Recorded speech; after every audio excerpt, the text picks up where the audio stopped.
Olá! Oi! Sejam bem-vindos ao Pátria Amada Criminal. Bem-vindes. Bem-vindes. Bom domingo para você. É isso, bom domingo, tá? Como vocês estão? Vocês comeram bem? Na verdade, agora pelo horário que vai sair o app, vocês não comeram ainda. O que vocês vão comer? que vocês vão comer? Vocês estão cozinhando? Natália, o que você está cozinhando hoje? E teve alguém que ainda comentou. Teve alguém em algum dos vídeos que ainda comentou embaixo, só passando pra dizer que estou fazendo tal coisa de almoço. Isso. Gente, conta pra gente os almoços que vocês estão fazendo ouvindo esse episódio. E se você tá tendo um bom domingo, seja bem-vindo, eu vou estragá-lo.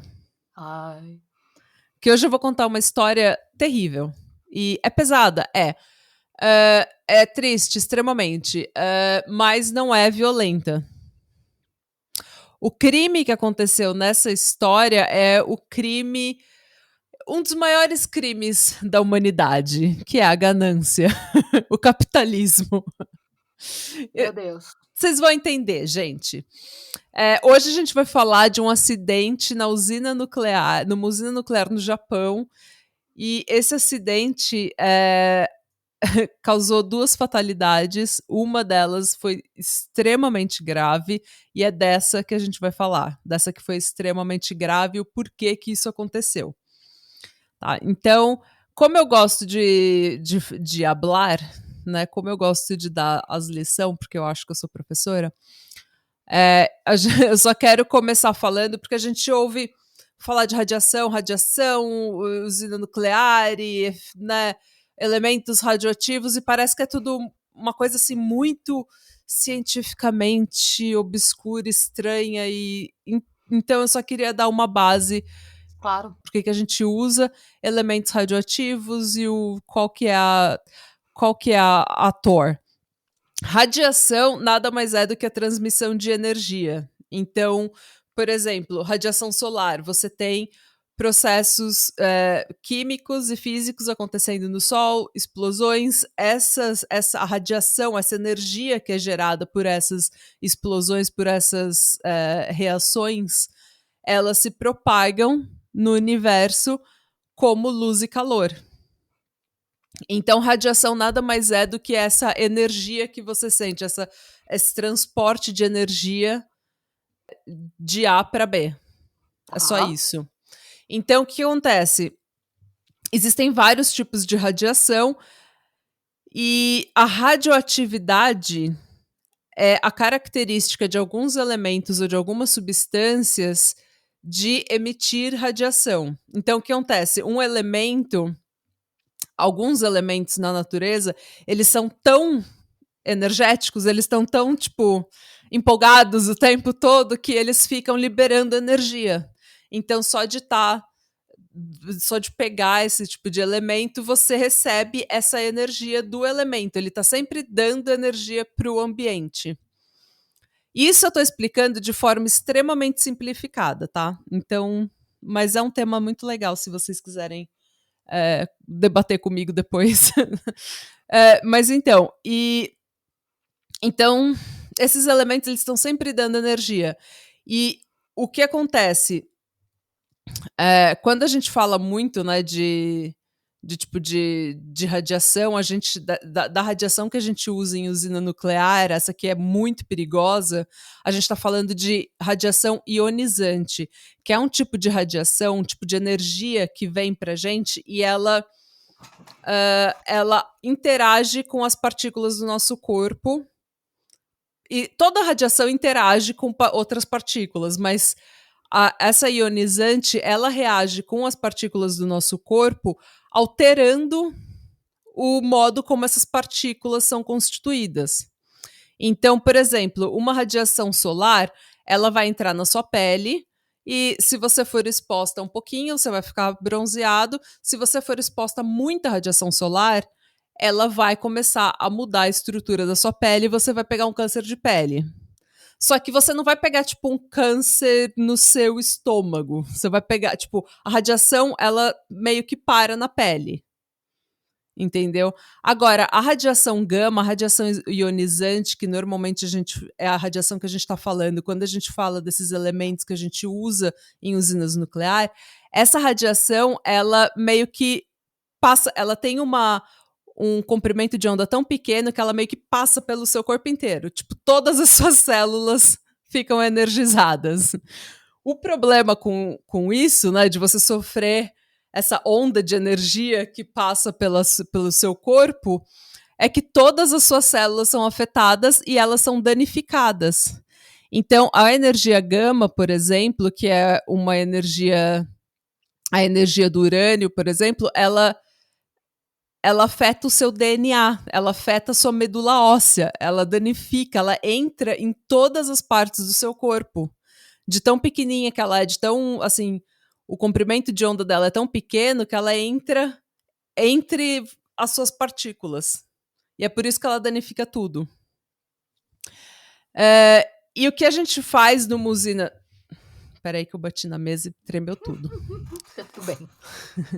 E o que a gente faz numa usina nuclear? Por que a gente usa esse tipo de energia tão perigosa? Porque numa usina nuclear, o que eles fazem é aproveitar essa instabilidade essa energia toda desses elementos, né, que estão sempre dando energia, sempre liberando energia. Eles usam essa energia toda para provocar reações químicas, provocar fissão nuclear e assim gerar energia térmica e elétrica. Então, essas reações, tipo, numa usina nuclear, você está produzindo energia térmica e elétrica a partir de um combustível, normalmente urânio, e você usa muito pouco urânio para criar uma grande quantidade de energia térmica e elétrica. Então, com um pouquinho de combustível, você consegue energizar, tipo, uma cidade toda, entendeu? Então, esse tipo de energia, né, energia nuclear, é algo que é um impacto muito menor ao meio ambiente, e a energia produzida como resultado desses processos, ela é muito maior do que qualquer outra fonte de energia que a gente tem. Então, é muito interessante para a gente usar energia nuclear, principalmente se você é um país como o Japão, por exemplo, que não tem estrutura e meio ambiente para ter aquelas grandes hidrelétricas, sabe, que a gente tem no Brasil. Espaço você tem, né? Não tem espaço, não tem recurso natural para isso, entendeu? Aqui na Noruega também a gente tem aquelas hidrelétricas gigantescas que geram uma tonelada de energia, mas em países menores, sem esse tipo de recurso, você precisa optar por energia nuclear. Pouquinho de combustível, muita energia. Impacto ambiental muito pequeno. O problema é que essa energia, como eu falei, ela entra no seu corpo inteiro, como se fosse um fantasma. Ela passa por você, afeta todas as suas células. Então, o lixo gerado por usinas nucleares é um lixo que tem que ser muito bem guardado, muito bem compactado ali em poços de chumbo, o que é um puta dinheiro e é um processo difícil. E como tudo isso é manuseado por humanos, e humanos têm o péssimo hábito de errar, a gente faz umas cagadas e quando um acidente acontece, afeta muita gente. Então, um acidente, por menor que seja, ele tem um grande impacto biológico na gente. Então é isso, gente. Vocês entenderam o que a teacher Natália tá falando, né? Então, agora que eu expliquei todas essas questões, eu vou explicar o que aconteceu em 1999 na usina nuclear de Tokaimura, no Japão. Essa usina, ela não tinha procedimentos de segurança muito rigorosos. O que já é absurdo você pensar que é uma usina nuclear. Tipo... Japão, Omaima. Omaima, Japão. Melhore. Se acalme, tá? Porque esse é o tipo de processo químico né, que você não pode, tipo, criar atalhos e tentar cortar custos a toda Se tem um momento que não é pra você ter preguiça, é esse. Nem pensar em despesa. Tá? Usa o dinheiro para garantir que tá seguro o negócio. Não foi feito nessa usina. Nessa usina, o treinamento era péssimo. Eles criavam vários atalhos para não ter que fazer o processo todo e assim reduzir gastos e tempo de produção. Tempo é dinheiro, como eu falei, o grande crime nesse caso é a ganância, é o capitalismo, porque daí você está passando por cima dos processos de segurança, né, dos procedimentos de segurança, para criar mais energia em menor tempo. Então vira uma linha de produção que não deveria existir em uma usina nuclear. Eles basicamente colocaram o Homer Simpson para cuidar da usina. Eu pensei muito no Homer Simpson esse tempo todo. Basicamente. Então, um belo dia, eles pediram para essa usina produzir tantos toneladas, sei lá. E daí eles falaram, olha, vocês têm que misturar mais combustível. Né? O combustível de usina nuclear normalmente é o urânio. E foi o que eles fizeram. O Hisashi Oshi, foi designado com essa tarefa junto com o Masato Shinohara e o chefe deles, o supervisor deles, Yutaka Yokokawa. Então, eu acho muito lindo esse tipo de nome, apesar de eu não conseguir pronunciar certo. Mas eu acho tão forte, sabe? Hisashi. É o nome de uma pessoa que realmente está na liderança, né? Não é uma pessoa que sabe o que está fazendo. Não é o caso aqui, tá? Essas pessoas não sabiam o que elas estavam fazendo. Porque esses 3, coitados, gente, não é nem culpa deles, tá? Eles não tiveram treinamento adequado, eles não tinham procedimentos de segurança na usina, eles não foram treinados nesses procedimentos de segurança e eles estavam sendo pressionados para fazer tudo rápido. Bom e velho capitalismo. Tipo, como não fazer, né? Então, okay. O que aconteceu? Eles falaram, ó, vai lá e mistura mais combustível. Esses 3 foram lá e começaram a misturar combustível. Começaram a misturar urânio com ácido nítrico, ó. Lindo. O que aconteceu? Como eles não tinham recebido o treinamento adequado, eles começaram a fazer isso com as mãos. Você tá zoando? E eles misturaram 7 vezes mais urânio do que era necessário. Porque eles só foram jogando lá, tipo... E isso tudo eles fizeram em um tanque que não era apropriado para esse tipo de reação uma bacia, química. Né? Eles cataram uma bacia, uma vassoura para mexer e foram de chinelo, né? Tipo... de Havaianas. Basicamente, eles pegaram uma pessoa que nunca cozinhou e falaram, ó, parça, pega essa receita que tá em grego para você fazer um bolo, tá? E faz o bolo em 3 minutos. Detalhe, todos os ingredientes do bolo são radioativos e a cozinha é na boca de um vulcão que pode entrar em erupção a qualquer momento. Essa bom. Básica, ou seja, uma segunda-feira. Eles começaram a mexer esse combustível com a mão e misturar num tanque inapropriado e 7 vezes mais urânio do que era necessário, do que era recomendado. O que aconteceu? O lugar em que eles estavam, ficou inteiro azul. Deu uma explosão e ficou inteiro, assim, explodiu uma luz azul. E essa luz azul é a radiação gama do urânio. Que é, como eu falei, essa radiação ionizante, que é aquela que é uma com um comprimento de onda tão pequenininho que ela passa inteira pelas suas partículas. Então, é como se uma onda, sabe?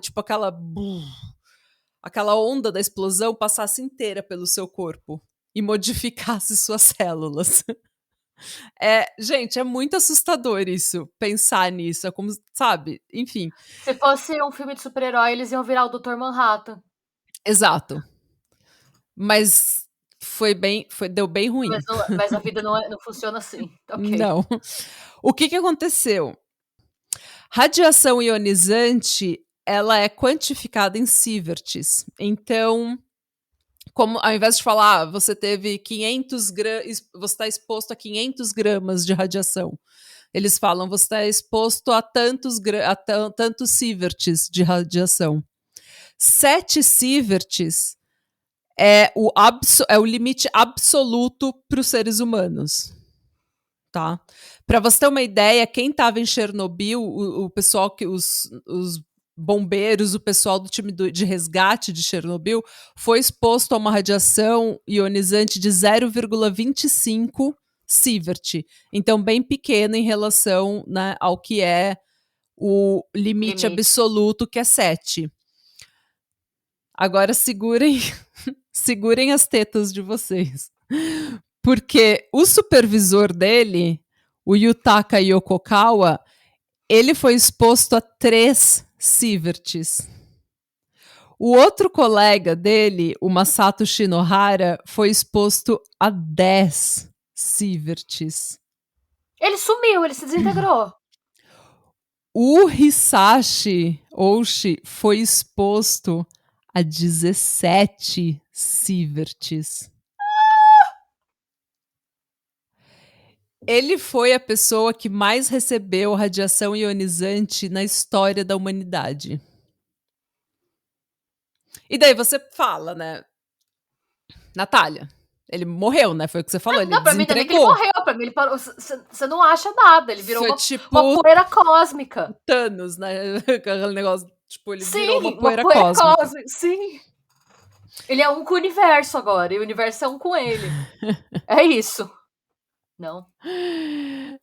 Ele foi exposto a mais porque ele tava na boca daquele tanque onde tudo ele foi tava o coitado que deram pra mexer com a mão o trem. Mexe aí. Exato.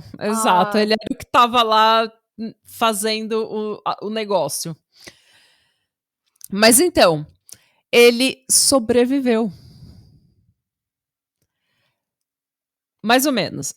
Deixa eu refazer essa frase. Deixa eu dizer de novo. Ele sobreviveu por 83 dias. E esses 83 dias foram o cúmulo do inferno. Por que deixaram esse homem vivo tudo isso? Vou chegar nessa parte. Então, quando o acidente aconteceu, a usina foi obviamente evacuada. Os moradores ali da região foram instruídos a não sair de casa por 24 horas. E o Hisashi foi levado junto com os outros 2 colegas no Instituto Nacional de Ciências Radiológicas de Chiba. 3 dias depois, eles foram enviados para uma área isolada do Hospital da Universidade de Tóquio. Por quê? Num primeiro momento, o tratamento dele... Porque ele chegou lá no Instituto de Ciências Radiológicas, e ele estava normal. Tipo, ninguém conseguia entender porque ele não estava nem com queimadura no corpo, sabe? Tava uma coisa, tipo, eu também normal. não conseguia entender. Então, num primeiro momento, eles fizeram alguns curativos onde ele estava mais machucado, mas assim, não tava uma coisa absurda. E eles começaram a fazer transfusão de sangue, né? Pra ele... tirar o sangue contaminado. E também por quê? Porque radiação gama, ela destrói as células do seu corpo e ela penetra a sua medula óssea. Então, a própria produção de célula fica comprometida. E eu vou chegar um pouco nisso, porque eles começaram a tratar com transfusão de sangue e tentando regenerar a pele onde a pele tinha sido afetada. E daí ele não melhorava, ele foi transferido para o hospital da Universidade de Tóquio 3 dias depois. E quando chegou lá, ele já estava vomitando, ele já tinha tido uma parada cardíaca, ele já estava com vários outros problemas. Ele não estava conseguindo comer, não estava conseguindo respirar direito. Quando ele entrou no hospital, ele tinha praticamente 0 glóbulos brancos. Glóbulos brancos, gente, é tipo um grupo de célula, eu não sei, é um glóbulo de célula que tá no nosso sangue, é produzido na medula óssea, e ele ataca bactéria, germe, essas coisas Ele é o grande responsável pela nossa imunidade, basicamente. Isso, porque o que eles o que esse glóbulo faz? Ele vê uma substância estranha dentro do seu sangue, dentro do seu corpo, e ele vai e pega essa substância e digere essa substância.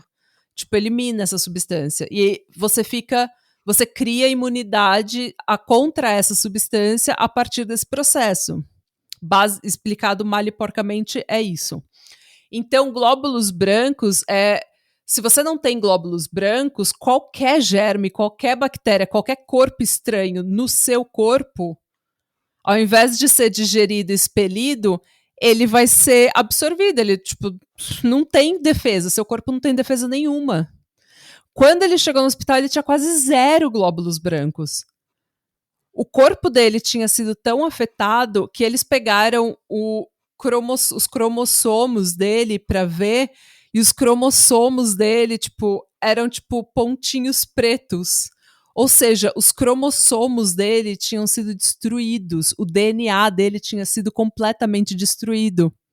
Se o seu DNA é a receita do bolo que a gente chama de corpo humano. Se o seu DNA está destruído, o seu corpo não sabe o que ele vai fazer.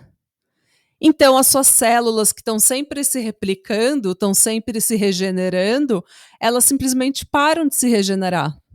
Ele estava apodrecendo em vida. Seu corpo começa a morrer no nível celular. Tipo, cada célula começa a morrer e não se regenerar, porque o seu corpo não tem mais a receita do bolo. Seu DNA está completamente dilacerado. E qualquer coisa pode te matar porque você não tem glóbulos brancos e você não está produzindo glóbulos brancos porque a sua medula óssea está dilacerada, está podre. Então, é por isso que ele foi levado para uma ala isolada do hospital, porque ele não podia ter contato com ninguém. Se uma pessoa chegasse e encostasse nele com a mão sem luva, sem todo o equipamento de higiene e tudo mais, de proteção, ele ia pegar uma doença e morrer. E daí, o que você faz numa situação dessa, né? Então, e por que ele continuou vivo? Porque existem duas especulações aí. Algumas fontes dizem uma coisa, outras fontes dizem outra, mas o que acontece? A família pediu para eles fazerem de tudo para salvar o Hisashi, porque afinal de contas ele tinha só 35 anos.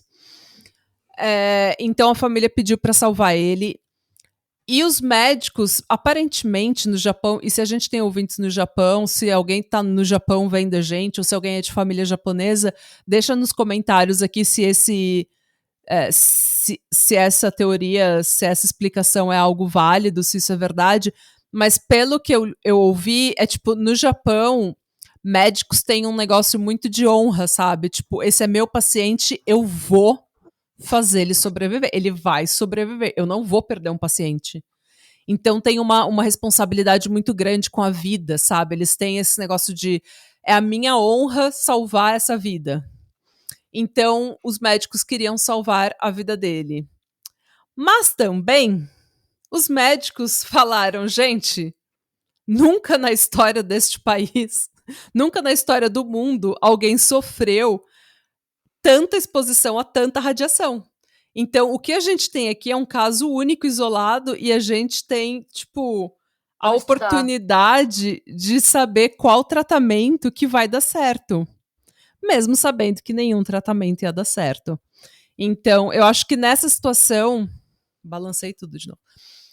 Eu acho que eu, particularmente nessa situação, se eu fosse médica, eu ia falar, vamos medicar ele e deixar ele o mais confortável possível para que ele morra em paz. Né? Porque ele deve estar numa dor insuportável. Gente, todos os seus órgãos estão falindo. Ele não consegue comer, ele não consegue respirar, você não pode ter contato com ninguém porque você está sem sistema imunológico nenhum. A pele dele se deteriorando, porque você não se renova, sabe? Seus cromossomos, seu DNA tá dilacerado. Então, ele tá morrendo no nível celular, cada célula dele tá morrendo. E é uma morte super lenta. Então, o que eles fizeram? Um especialista, um médico chamado Hisamura Hirai, ele tentou tratar com transplante de células troncos. Nossa, não sabia que já tinha Células isso nos anos tronco. 90. Porque a irmã do Hisashi doaria células tronco e daí ele implantaria já direto nele, sem fazer transplante de medula óssea, essas coisas, porque ia ser mais rápido. E esse era um tratamento que nunca tinha sido usado em pacientes expostos à radiação. Então eles falaram, essa é uma ótima oportunidade para eu fazer meu nome no campo médico científico, escrever uns 3 artigos, ganhar um Nobel da Paz, um Nobel da Mano, mas Ciência, um se Nobel da desse certo, Medicina. ia ser uma coisa revolucionária também, né? Pra gente exposta à radiação. O problema é que tinha um paciente sendo usado como rato de laboratório que estava numa dor intensa cada minuto do dia, que não conseguia funcionar, mas que estava vivo ainda. E todas as vezes que ele sofria um ataque cardíaco porque o corpo dele estava desligando, eles reavivavam ele. Mano.